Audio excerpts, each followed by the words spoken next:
বন্ধ হবে, সব চারপাশে বন্ধ। ফাইজলামানি ছাড়া কিছু নয়। এটা একটা কত মানুষের ভোগান্তি।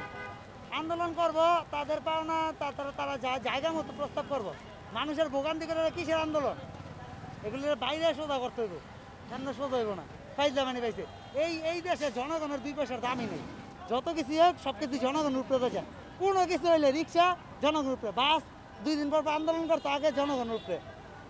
যত কিছু হয় হেরা খালি জনগণ উপরে চালায়। এই যে ছাত্ররা আন্দোলন করতে জনগণ উপরে, এই যে হেরা আন্দোলন করতে জনগণ উপরে। তাদের চাওয়া পাওয়া থাকতে পারে, তারা জায়গা মতো আবেদন করো।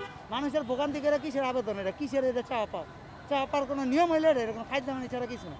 মানুষের ভোগান্তি আর এই জাতির জন্য এইগুলি ঠিক আছে। এই জাতিই ঠিক নেই, মানুষই ঠিক না। যদি মানুষ ঠিক হইতো তো এগুলি এমনি ঠিক হইতো। এই জাতি যতক্ষণ নিজে সংশোধন না হইব, প্রত্যেক ব্যক্তি যখন নিজে সংশোধন না হইবে, জাতির পরিবর্তন হইব না। সবাই নিজেরটা ষোলো না বুঝে তো দেশের উন্নতি হইব কীভাবে? এই যে এদের ভোগান্তি, এরা যে মানুষের কষ্ট দিতেছে এরা জানে না। এই যে মানুষের যে কষ্ট পাইতেছে, তাদের যে অভিশাপ দিতেছে, এটা কি তারা বুঝে না? না, বুঝেই না। যদি জ্ঞান থাকতো তাহলে এই কাজ জীবনও করতো না। তারা জ্ঞানহীন, পাপী, এই কারণে তারা এই কাজ করতেছে।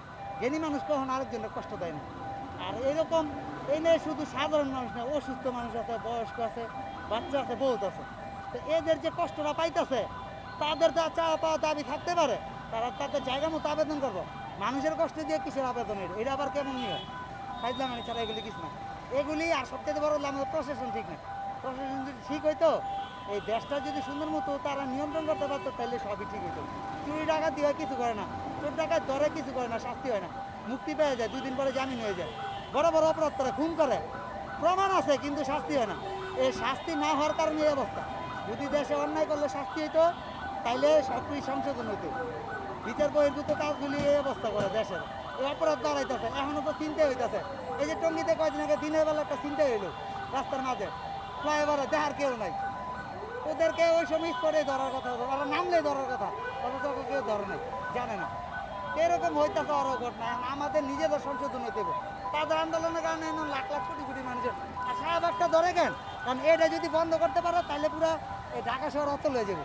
কারণ এদিক দিয়ে দিয়া মোটামুটি একটা ভালো, মানে অর্ধেকের বেশি গাড়ি দিক দেওয়া যাবে। কারণ এই জন্য সবার খালি এই জায়গাটার মধ্যে নজর দেয়, শাহবাগ কেন বন্ধ করলে।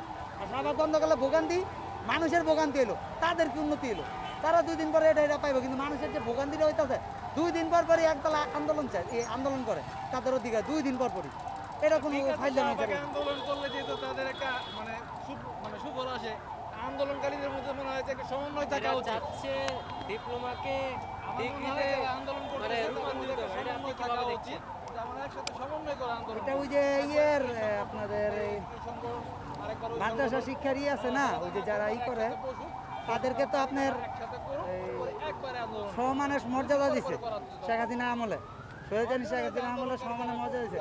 তারাও এটা চাইতেছে যে তাদেরও একটা সুযোগ দেওয়া হোক।